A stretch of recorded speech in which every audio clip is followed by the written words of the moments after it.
Épître de Paul aux Romains, chapitre 11. Je dis donc, Dieu a-t-il rejeté son peuple? Loin de là. Car moi aussi je suis israélite, de la postérité d'Abraham, de la tribu de Benjamin.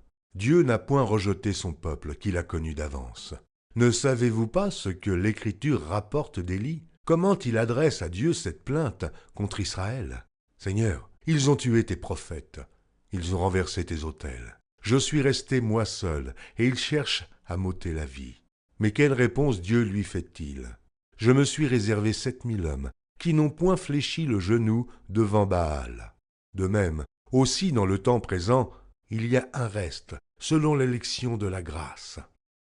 Or, si c'est par grâce, ce n'est plus par les œuvres, autrement la grâce n'est plus une grâce.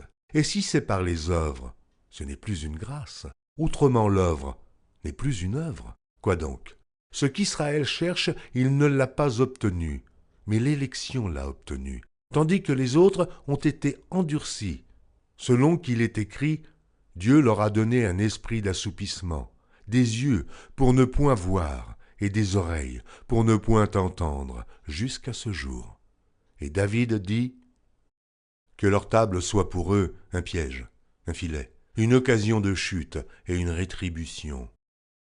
Que leurs yeux soient obscurcis pour ne point voir, et tiens leur dos continuellement courbé. Je dis donc, est-ce pour tomber qu'ils ont bronché? Loin de là. Mais, par leur chute, le salut est devenu accessible aux païens, afin qu'ils fussent excités à la jalousie. Or, si leur chute a été la richesse du monde, et leur amoindrissement la richesse des païens, combien plus en sera-t-il ainsi quand ils se convertiront tous? Je vous le dis à vous, païens, en tant que je suis apôtre des païens, je glorifie mon ministère, afin, s'il est possible, d'exciter la jalousie de ceux de ma race et d'en sauver quelques-uns. Car si leur rejet a été la réconciliation du monde, que sera leur réintégration, sinon une vie d'entre les morts?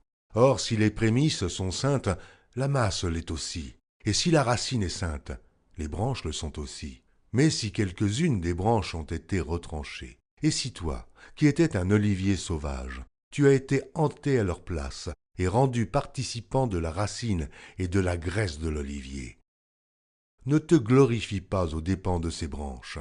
Si tu te glorifies, sache que ce n'est pas toi qui portes la racine, mais que c'est la racine qui te porte.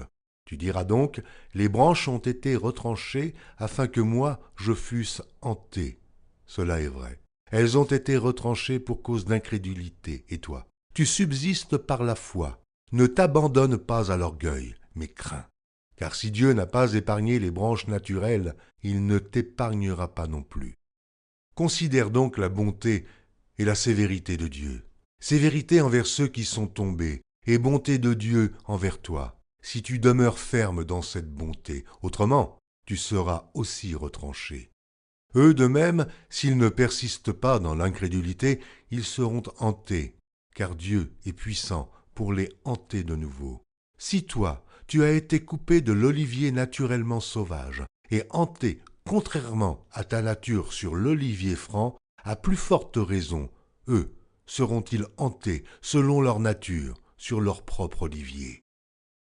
Car je ne veux pas, frères, que vous ignoriez ce mystère, afin que vous ne vous regardiez point comme sages. C'est qu'une partie d'Israël est tombée dans l'endurcissement jusqu'à ce que la totalité des païens soit entrée. Et ainsi tout Israël sera sauvé selon qu'il est écrit. Le libérateur viendra de Sion, et il détournera de Jacob les impiétés. Et ce sera mon alliance avec eux lorsque j'ôterai leurs péchés.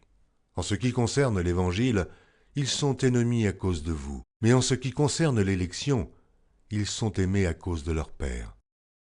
Car Dieu ne se repent pas de ses dons et de son appel. De même que vous avez autrefois désobéi à Dieu, et que par leur désobéissance vous avez maintenant obtenu miséricorde, de même, ils ont maintenant désobéi, afin que, par la miséricorde qui vous a été faite, ils obtiennent aussi miséricorde. Car Dieu a renfermé tous les hommes dans la désobéissance, pour faire miséricorde à tous. Ô profondeur de la richesse, de la sagesse et de la science de Dieu, que ses jugements sont insondables et ses voies incompréhensibles, car Qui a connu la pensée du Seigneur? Ou qui a été son conseiller? Qui lui a donné le premier pour qu'il ait à recevoir en retour?